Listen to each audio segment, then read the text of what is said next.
Alright, welcome back to B Mother Reviews, everybody. Today we've got the lovely Emma Frost from XM Studios, the latest to join their X-Men line. But should she join your collection as a friend or as a foe? Find out in the review next.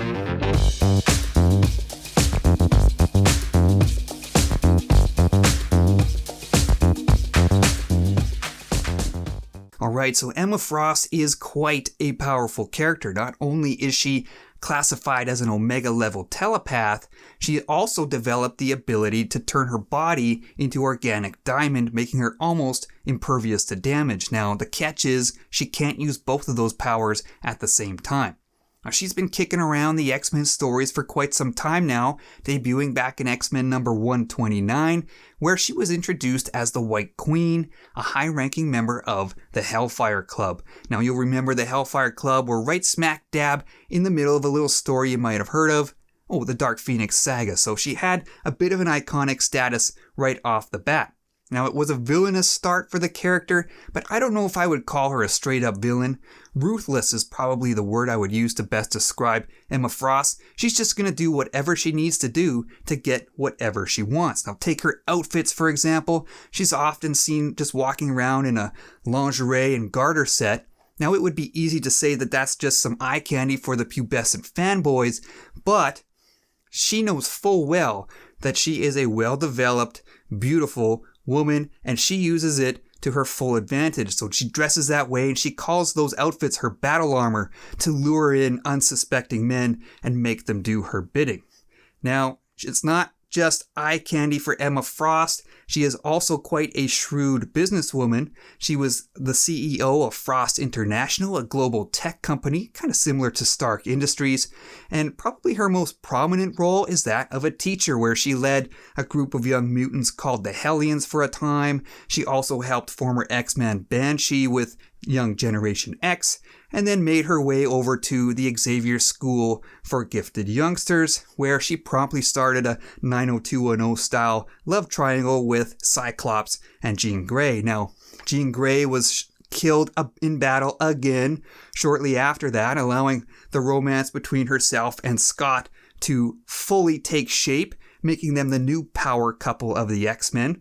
And really, since that time, she's become one of the foremost members of the team, taking on a leadership role. And she really brought some new life into the team, some excitement, spiced things up a little bit, especially for Scott, because, his Captain Serious attitude grows stale after a little while. So, can this statue spice things up for your collection?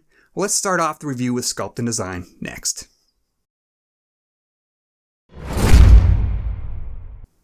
Alright, this statue was designed in collaboration with Studio Hive, who've worked together with XM on so many great pieces in the past, and it was sculpted by Philip Herman, who, if you watched my recent Colossus review, you'll recognize that name because he also sculpted that piece. He did the upcoming Iceman for XM, and he also worked on parts of the Batman Sanity, so he is accumulating quite a nice portfolio for himself. Now, let's dive into this piece here, and you'll notice the base. There are no Sentinel parts to be found, so it definitely breaks the mold for the X-Men line from XM, but I absolutely love it. I mean, you got this carved marble flooring beneath her feet with the Hellfire Club in the white area directly below the chair, and the chair itself is absolutely amazing. I mean, look at the carved gold chair legs, the carved gold pattern here around the front, and that continues up the sides and over the top of the chair. And you come around back, you got another Hellfire Club in gold up the back,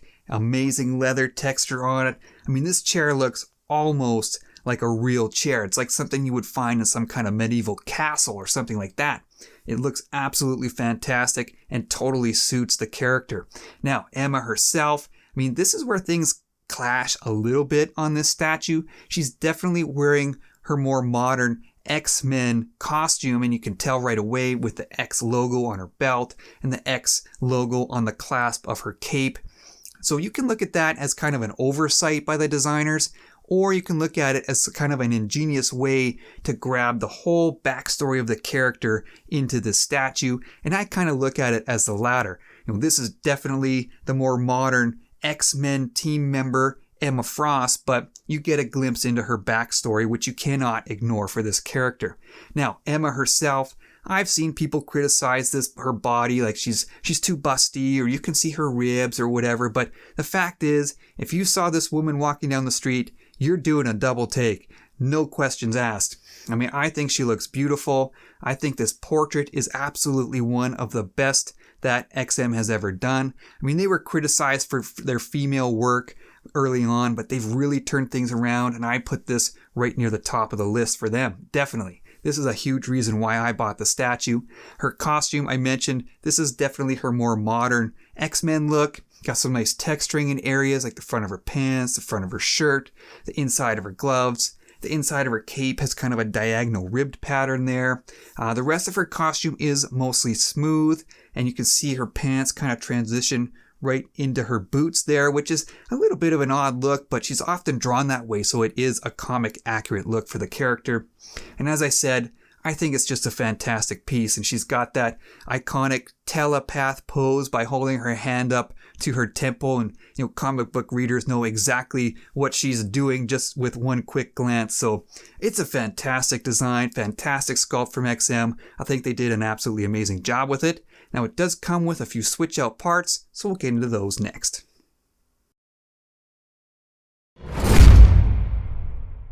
Alright, as promised, to switch out parts for this statue, you'll notice right away the Swapout portrait with the shorter kind of bob cut hairdo, and this is much closer to how she appeared in her original Hellfire Club days. You'll also notice the swap out left hand where she's holding this diamond rose, and that probably is signifying her ability to change into organic diamond. Now I know a lot of people wanted, part of her body to be transformed into diamond, but for whatever reason XM doesn't seem to like to use clear resin on their statues, so I think this is probably as close as we were going to get on this piece. So there you have it, 2 swap out parts for the statue.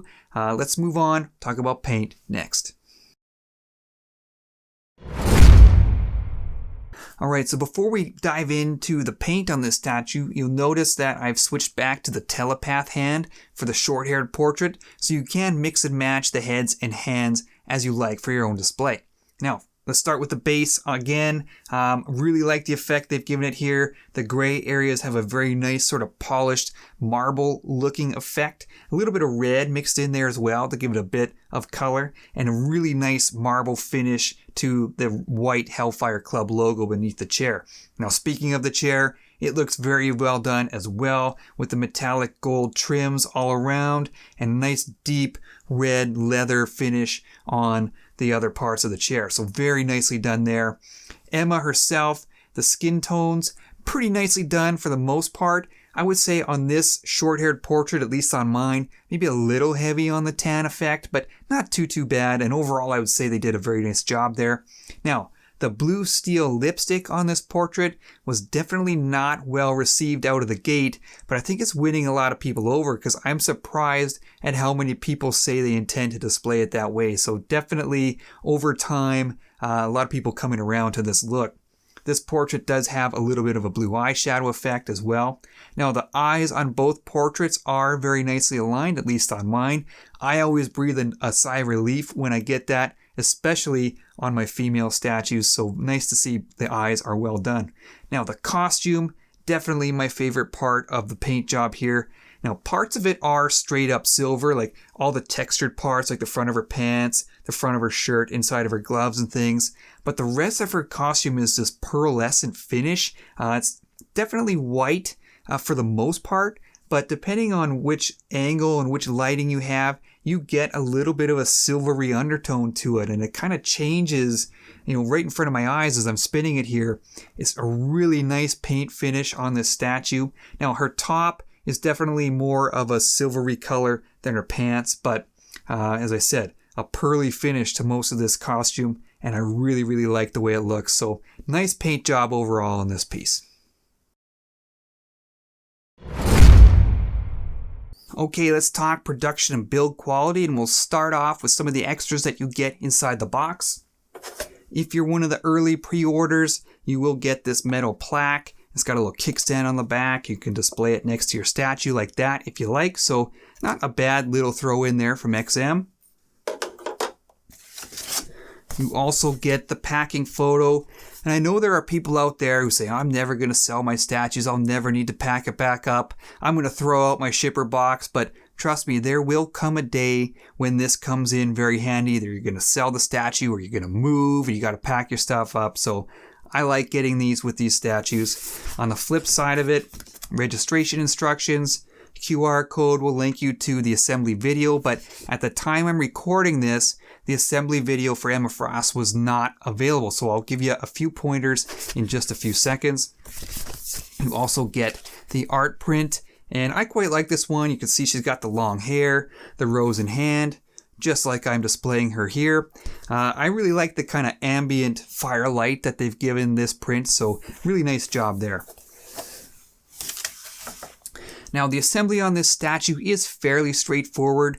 I'm not going to get into too much detail. I was a little bit surprised that her entire lower body and the lower part of her cape were pre-attached to the chair. So that is all one big piece. A couple pointers I will give you. I will attach her right hand to her body before you slot that down onto the waist. I found that a little bit easier. The clasp on her cape is a separate piece as well. It's tiny, so just keep an eye out for that. The rose is also a separate piece, and it's just kind of sitting there by gravity. Her fingers are curled around, and the stem of the rose will fit through there. So just be careful you don't knock that accidentally and have it go crashing to the floor. The cape, just be careful as you feed that down into her shoulder. There's a key on her left shoulder. Make sure you don't scratch anything. Other than that, it's a fairly straightforward statue to assemble. All the parts fit nice and secure. And, I've complained in the past about other XM statues where you've made some odd casting choices where it made the clothing look like it's not really being worn. This statue doesn't really have that problem. It's done pretty well for the most part. There's a few minor gaps and seams here, like around her waist there, at the right arm, at the top of the glove, but nothing too bad. Overall, a really nice production from XM. It's actually, for its size, quite a heavy statue, so you do get a really nice kind of luxurious quality feel about it. So really nice production overall, I'd say, from XM. Alright, let's wrap things up here with the XM Studios Emma Frost. Now, I asked off the top, is she friend or is she foe? And I think for me personally, the costume really seals the deal as an X-Men team member here, but with such an awesome design on the base, incorporating her Hellfire Club origins, I think you could easily display her on the villain side of your collection too. I love the sculpt here from Philip Herman. I think he did a tremendous job. Fantastic portraits on this piece. I would probably rank this statue right near the top of the list of XM Studios females. Maybe even right at the top. I think it's that good. They did a tremendous job with it. You got some nice display options with this piece. I really love the paint job, the pearlescent finish on the costume, and it's a nice quality feeling production on top of all of that. So great job from XM Studios here. Hopefully you guys enjoyed that review. Stay tuned because there's always more coming to the channel. And I gotta say, I really appreciate all the support from people who subscribe. So stay tuned, and we'll talk to you guys soon.